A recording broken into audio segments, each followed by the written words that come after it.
Assalamualaikum warahmatullahi wabarakatuh. Selamat pagi anak-anak semua. Bagaimana kabar kalian hari ini? Semoga harapannya anak-anak dan keluarga selalu dalam keadaan sehat.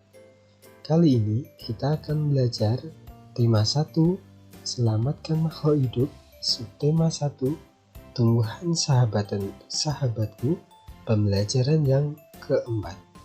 Namun sebelumnya, marilah sebelum kita belajar, kita berdoa terlebih dahulu. Berdoa mulai. Cukup dan terima kasih. Sekarang mari kita saksikan video pembelajaran berikut ini. Tonton sampai selesai ya, agar kalian dapat memahami materi dengan baik. Tahukah kamu bahwa ada beberapa jenis tanaman atau tumbuhan yang dapat diolah menjadi makanan atau obat? Ayo kita cari tahu. Di hari libur, Lani dan teman-temannya merencanakan untuk berkumpul di rumah Edu. Mereka berencana membuat minuman dari jahe. Ya, mereka akan mengolah jahe menjadi minuman sehat dan segar. Namun alangkah kagetnya Lani, Udin, Siti, Dayu, dan Penny. Edo ternyata sedang sakit. Ia batuk dan demam. Edo terbaring di tempat tidur. Mereka akhirnya bersepakat membuatkan wedang jahe untuk Edo. Di belakang rumah Edo banyak tanaman jahe. Edo sangat senang. Persahabatan mereka sangat indah. Mereka memiliki latar belakang yang berbeda, namun semangat tolong-menolong di antara mereka sangat tinggi. Bagaimana pendapatmu tentang sikap teman-teman Edo? Tuliskan pendapat kalian pada kolom di bawah ini. Sikap teman-teman Edo mencerminkan sikap peduli atau solidaritas terhadap teman yang membutuhkan. Hal ini sesuai dengan penerapan nilai Pancasila, sila kedua, yaitu kemanusiaan yang adil dan beradab. Sekarang mari kita pahami sila-sila dalam Pancasila. 1. Ketuhanan yang Maha Esa. 2. Kemanusiaan yang adil dan beradab. 3. Persatuan Indonesia. 4. Kerakyatan yang dipimpin oleh hikmat kebijaksanaan dalam permusyawaratan perwakilan. 5. Keadilan sosial bagi seluruh rakyat Indonesia.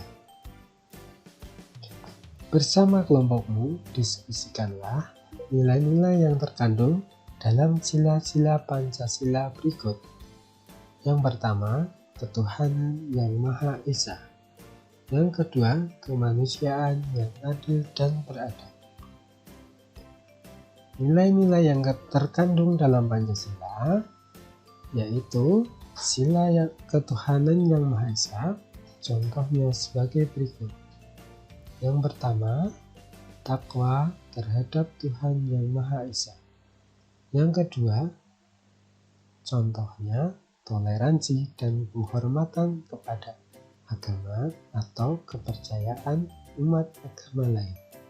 Yang ketiga, kerukunan antar umat beragama.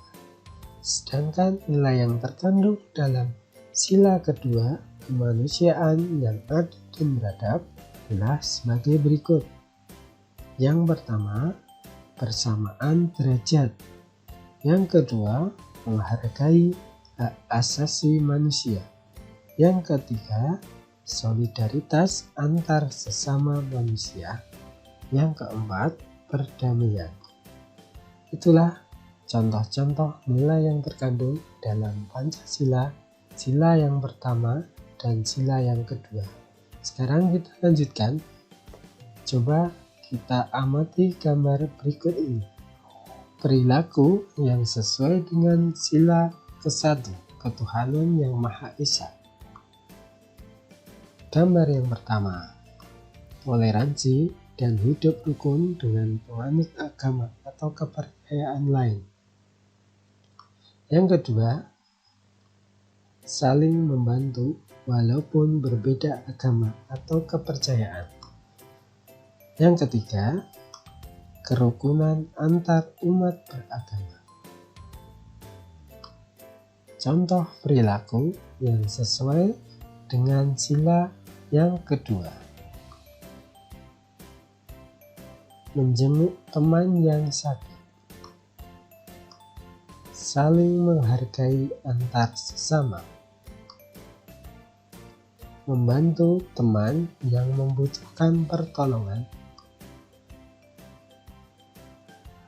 Saling menghargai antar teman.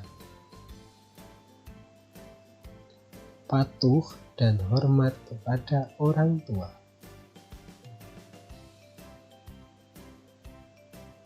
Manfaat tanaman bukan hanya pada buah dan bunga. Bagian tanaman lainnya yang dapat dimanfaatkan oleh penduduk Indonesia dan Asia Tenggara adalah kayu. Banyak produk seni yang terbuat dari kayu. Salah satunya adalah patung. Kamu bisa membuat patung seperti mereka.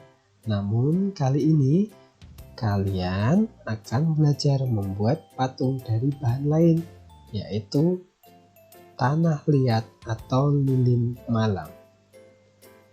Patung Nusantara terbuat dari tanah liat. Patung-patung tersebut sangat diminati baik oleh wisatawan lokal maupun mancanegara. Ayo kita praktikkan membuat patung Nusantara dari tanah liat. Coba amati aneka kerajinan patung tanah liat dari daerah Kasongan berikut. Pertanyaannya, yang pertama, bagaimana pendapatmu ketika melihat patung tersebut? Pertanyaan kedua, apa saja keterampilan yang diperlukan untuk membuat patung tersebut? Pertanyaan yang ketiga, menurutmu bagaimana cara membuat patung tersebut?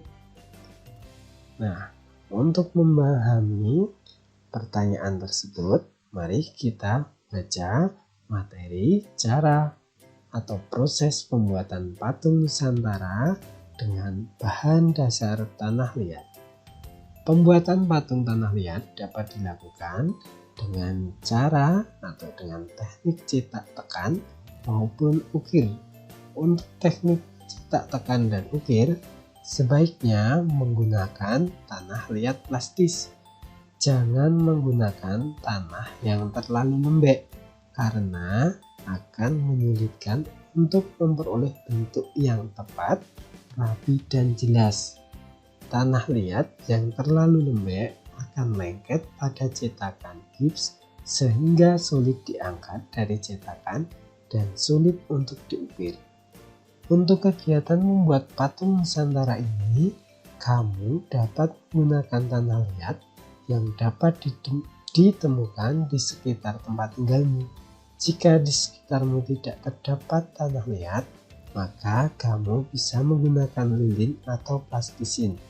Kamu dapat membuat sendiri adonan plastisin dari tepung dengan langkah-langkah sebagai berikut. Cara membuat adonan plastisin. Adapun bahan-bahan yang dapat kita siapkan adalah yang pertama, 2 cangkir terigu. Bahan yang kedua, setengah cangkir garam.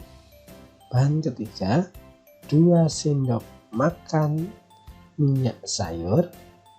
Bahan selanjutnya, 1,5 cangkir air hangat dan pewarna makanan. Sedangkan cara membuatnya, yang pertama, campurkan terigu, garam, dan minyak sayur dalam wadah. Setelah itu, masukkan air hangat secara bertahap hingga adonan menjadi liat dan tidak terlalu lembek. Selanjutnya, gulung dan remas-remas adonan hingga bercampur dengan sempurna. Yang keempat, bagi adonan menjadi beberapa bagian. Buatlah lubang di tengahnya dan teteskan pewarna makanan. Kemudian gulung-gulung adonan itu hingga warnanya tercampur. Sekarang, ambillah adonan plastisinu yang sudah tersedia. Kamu dapat mencoba berbagai bentuk dengan menggunakan tanah liat atau lilin malam. Biasakanlah tanganmu untuk membentuk desain yang kamu harapkan. Cobalah beberapa bentuk dengan menggunakan bahan yang sama. Nah, kamu baru saja mencoba membuat bahan patung. Berlatihlah terus agar kamu terampil membentuk model.